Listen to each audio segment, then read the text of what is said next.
الحمد لله وحده والصلاة والسلام على من لا نبي بعده. أما بعد، فقد قال الله تبارك وتعالى في القرآن المجيد والفرقان الحميد: فأعوذ بالله من الشيطان الرجيم. بسم الله الرحمن الرحيم. اقرأ باسم ربك الذي خلق، خلق الإنسان من علق. صدق الله العظيم. وقال النبي صلى الله عليه وسلم: خيركم من تعلم القرآن وعلمه، أو كما قال عليه الصلاة والسلام.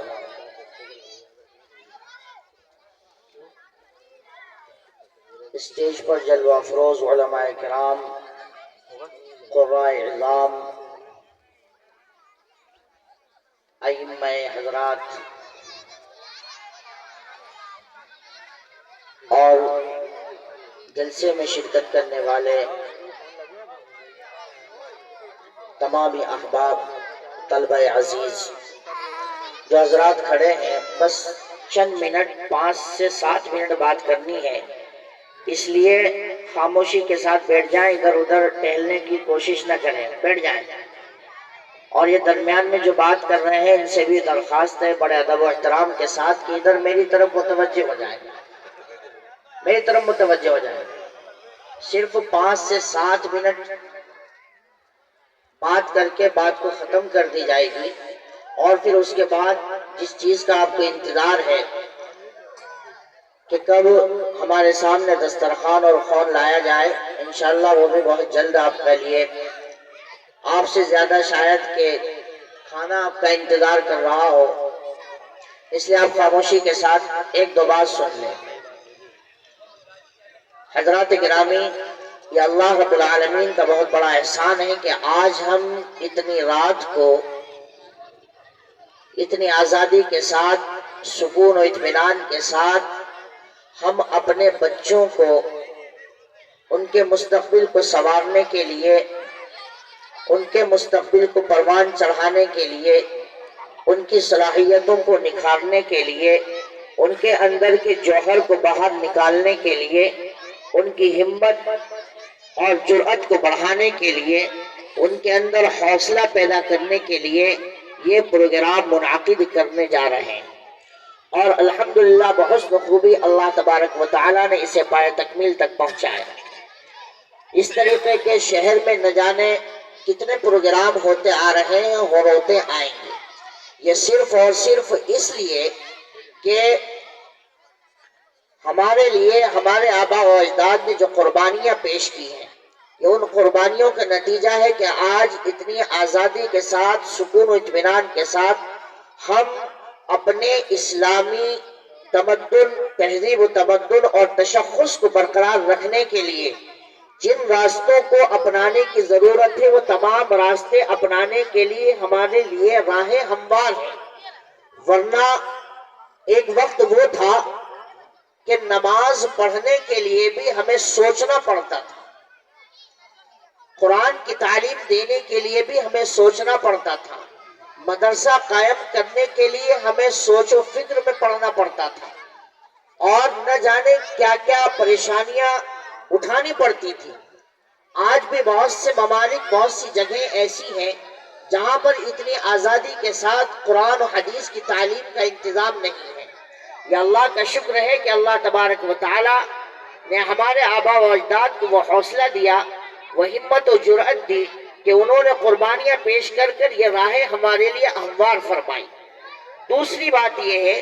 کہ جب اتنی آزادی اللہ تبارک و تعالی نے ہمیں اپنے بڑوں کی قربانیوں کے نتیجے میں عطا فرمائی ہے، تو اب ہماری ذمہ داری بنتی ہے کہ ہم اس آزادی کا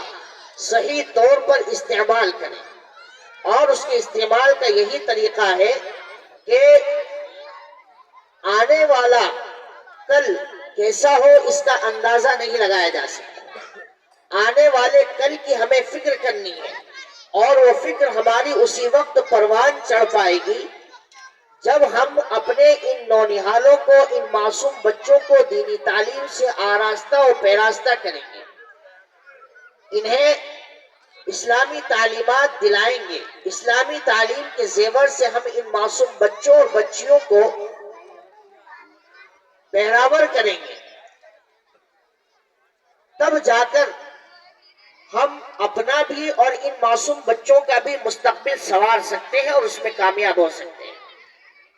اب کتنی تگ و دو اور کتنی کوششوں سے یہ جلسہ منعقد ہوا ہے، لیکن ہمارا حال یہ ہے کہ جتنی شوق اور تڑپ کے ساتھ ان معصوم بچوں نے اسٹیج پر آ کر اپنی ہمت اور جرأت دکھائی ہے، اس سے زیادہ ہماری ہمت اور جرأت یہ ہونی چاہیے تھی کہ ہم ان کا پروگرام اچھے ڈھنگ سے سلیقے کے ساتھ اور ان کی حوصلہ افزائی کرتے ہوئے ہم سنتے، لیکن بعض حضرات نے تو ماشاءاللہ ایک جگہ پر بیٹھے تو وہی بیٹھے ہوئے ہیں، اللہ ان کے اس بیٹھنے کو قبول فرمائے، لیکن بعض حضرات نے توجہ نہیں دی۔ یہی بے راہ روی اور بے توجہی، بے فکری اگر ہمارے اندر رہی تو یقین جانیے ہمارے آبا و اجداد نے جو قربانیاں دی ہیں انہیں ہم پیار و محبت کے ساتھ یاد کرتے ہیں، ان کے لیے دعائیں کرتے ہیں۔ یہ آنے والی نسلیں ہمارے ساتھ ایسا نہیں کرے گی، بلکہ ہمیں بددعائیں دے گی اور ہمیں کوسے گی۔ اس لیے ضرورت اس بات کی ہے کہ جب جلسے منعقد ہوں، کوئی بھی مجلس منعقد ہو اور بچوں کے حوصلہ افزائی کے لیے کوئی پروگرام منعقد کیا جائے تو بڑوں کی ذمہ داری ہوتی ہے کہ اس کو صرف یہ نہیں کہ جیب سے پیسے نکال کر ان کی حوصلہ افزائی کر دی جائے، بلکہ اس سے زیادہ ضروری ہے اگر آپ آج 1 روپیہ نہیں دیں گے تو یہ بچے اس کو سہ لیں گے، یہ بچے اس کو برداشت کر لیں گے، لیکن آپ کی یہ بے توجہی، بے راہ روی ان کے ذہن و دماغ کو مسح کر سکتی ہے، ان کے اندر کے جوہر کو منجمد کر سکتی ہے،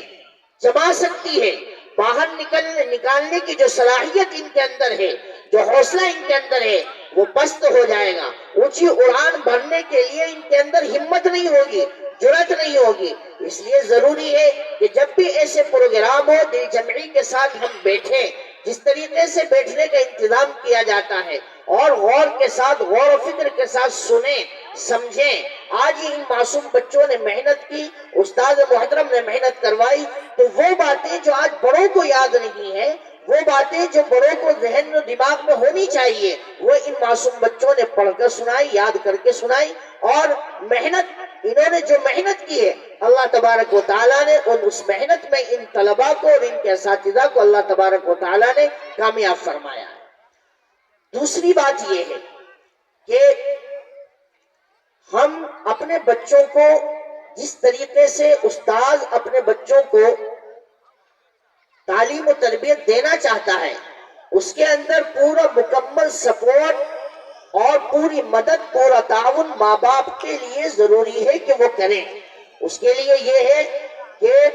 جو وقت ہو اس وقت پر اس وقت کا لحاظ کرتے ہوئے ہم اپنے بچوں کو تیار کریں اور دنیاوی تعلیم سے زیادہ اس تعلیم کی طرف فکر دلائیں، ان کے عقیدے کو مضبوط کرنے کی کوشش کریں۔ آج آئے دن نئے نئے فتنے عروج پر آ رہے ہیں، کوئی نبی کا دعویٰ کر رہا ہے، کوئی مسیح عیسیٰ مسیح کا دعویٰ کر رہا ہے، کوئی کسی اور کا دعویٰ کر رہا ہے، اور اسلامی تشخص کو ختم کرنے کے لیے اور اس کی جڑ بنیاد کو اکھاڑ کر پھینکنے کے لیے نہ جانے کتنے شیاطین اٹھ چکے ہیں جو اسلام کو اس صفحہ ہستی سے مٹانے کی کوشش میں لگے ہوئے ہیں۔ لیکن ایک ہمیں ہے کہ آج بھی ہماری لاپرواہی اور بے توجہی اس عروج پر ہے کہ آج ہماری معصوم بچے، گود میں کھیلنے والے، ہماری انگلی پکڑ کر چلنے والے وہ جرأت اور وہ بہادری دکھا رہے ہیں کہ مجمع میں کھڑے ہو کر اللہ کے نبی کا نام، اللہ کا نام، قرآن کریم کی تلاوت، رسول اللہ صلی اللہ علیہ وسلم کے احادیث اور اسلامی قوانین بیان کرنے کی جرأت کر رہے ہیں، لیکن ہمارے اندر وہ جرأت نہیں ہے۔ آج دیکھیں کتنے بہت سارے واقعات ایسے رونما ہوئے ہیں کہ جہاں پر ایک مسلمان کو ڈٹ کر اپنی زبان کے ذریعے ہمت کے ساتھ، جرأت کے ساتھ اپنے نبی کا نام، اپنے اللہ کا نام، اپنے خالق و مالک کا نام لینے کی جرأت اسے دکھانی چاہیے، لیکن وہ وہاں پر وہ ہار جاتا ہے، وہ اپنے قدموں کو پیچھے ہٹا لیتا ہے اور ہمت ہار کر یہ بتاتا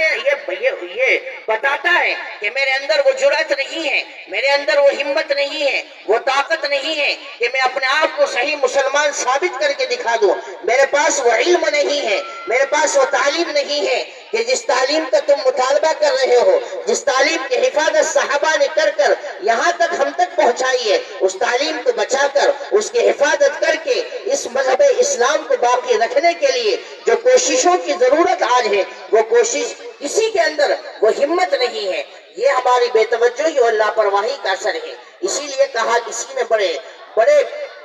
درد کے ساتھ کہا کہ پہلے تم تعلیم سے موڑ دیے جاؤ گے، پہلے تم تعلیم سے موڑ دیے جاؤ گے، پھر کسی جرم سے تم جو